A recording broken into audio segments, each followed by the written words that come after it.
আসসালামু আলাইকুম। আমরা আজকে এই এসএসসি 2025 বেসের পরীক্ষার্থীদের গণিত বিষয়ের একটু সংক্ষিপ্ত সাজেশন নিয়ে কথা বলবো। আমরা জানি যারা সায়েন্স গ্রুপে আছেন তাদের হচ্ছে গণিত বিষয় নিয়ে একটা মাথা সবসময় টেনশন কাজ করে যে এই বিষয়টা কিভাবে পাস করব। তো যারা শুধুমাত্র পাস করতে চান তাদেরকে বলবো যে এটা নিয়ে একদমই টেনশন করার দরকার নাই। মাত্র একটা অধ্যায় করেই এই গণিত বিষয় পাস করা সম্ভব। তো আমরা শুরুতে এইচএসসি ম্যাথ পাস পেপার নিয়ে একটু কথা বলবো। প্রথম পত্রে আমরা যদি একটু লক্ষ্য করি, আমাদের এখানে দুইটা বিভাগে পরীক্ষাটা হয়। যে সিকিউ কোশ্চেনটা, একটা হচ্ছে ক বিভাগ যেখানে থাকে বীজগণিত এবং জ্যামিতি অংশ, আর খ বিভাগে থাকে আমাদের ত্রিকোণমিতি, অন্তরীকরণ এবং যোগজীকরণ। তো প্রথমে যদি আমরা আসি ক বিভাগের মধ্যে, ক বিভাগ থেকে আমাদের টোটাল কোশ্চেন আসে 4টা।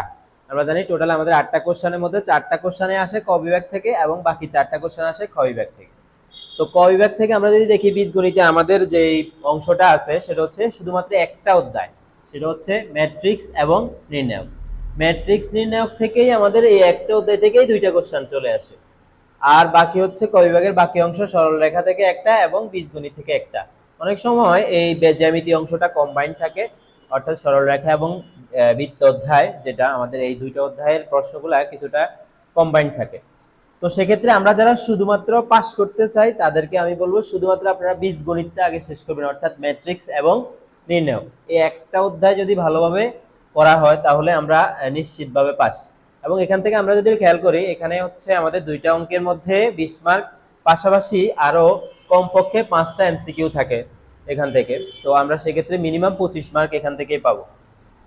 আর হচ্ছে যারা আরেকটু ভালো করতে চান তারা অবশ্যই বাকি অংশের দিকে লক্ষ্য করতে হবে। সেক্ষেত্রে আমি বলবো সবাই সর্বপ্রথম এই যে ত্রিকোণমিতির যে অংশটা, এই অংশটা করতে পারেন। কারণ হচ্ছে ত্রিকোণমিতি অংশটাকেও আমাদের বেশিরভাগ সময় দুইটা অঙ্ক দিয়ে দেয়, আবার মাঝে মাঝে এখান থেকে একটা দেয়। কি কারণ হচ্ছে কি, আমাদের যে অন্তরীকরণ এবং যোগজীকরণ এই দুইটা অংশের সাথে ত্রিকোণমিতির একটা গভীর মিল আছে, যার কারণে কি হয়, এই দুইটা যখন আমাদের এই বিভাগের কোশ্চেন গুলা হয়, একটা সম্পূর্ণ ত্রিকোণমিতি একদম আলাদা করে ত্রিকোণমিতি থাকে, আর বাকি যে 3টা কোশ্চেন সেগুলোর মধ্যে ত্রিকোণমিতি এবং অন্তরীকরণ কম্বাইন করে মিনিমাম একটা দিয়ে দেয়, বাকি দুইটা অনেক সময় আলাদা করেই দেয়। সো তাহলে আমরা যারা পাস করতে চাই তারা করবো শুধুমাত্র বীজগণিত অংশ। আর যারা যারা 4 পয়েন্টের উপরে পেতে চান তাহলে তারা অবশ্যই বীজগণিতের পাশাপাশি ত্রিকোণমিতি এবং অন্তরীকরণ এই দুইটা করতে পারেন। তাহলে আমাদের এখানে দুইটা এবং এখানে দুইটা মিনিমাম 4টা কোশ্চেনের অ্যান্সার করা সম্ভব। তবে যারা 5টা নিশ্চিতভাবে করতে চান তাদের জন্য আমরা বলবো যে এই দুইটা এখানে বীজগণিতের প্রথম একটা অধ্যায়, ত্রিকোণমিতি, অন্তরীকরণ এবং যোগজীকরণটা করতে পারেন। কারণ হচ্ছে আমাদের অন্তরীকরণের সাথে যোগজীকরণের একটা মিল আছে, কারণ একটা আরেকটার বিপরীত। কিন্তু একটা অধ্যায় আমরা যদি ভালো করে করতে পারি, বাকি অধ্যায়টার সাথে আমরা একটু খেয়াল করি, সময় দিলে সম্ভব। তো সেক্ষেত্রে এই অংশটা সম্পূর্ণ এবং এখান থেকে শুধুমাত্র বীজগণিত করলে আমরা 5টা কোশ্চেনের অ্যান্সার করতে পারবো। এছাড়াও যাদের কাছে জ্যামিতি সহজ মনে হয় তারা এখান থেকে যে কোনো একটা অধ্যায় বাদ দিয়ে জ্যামিতি অংশটা করতে পারেন।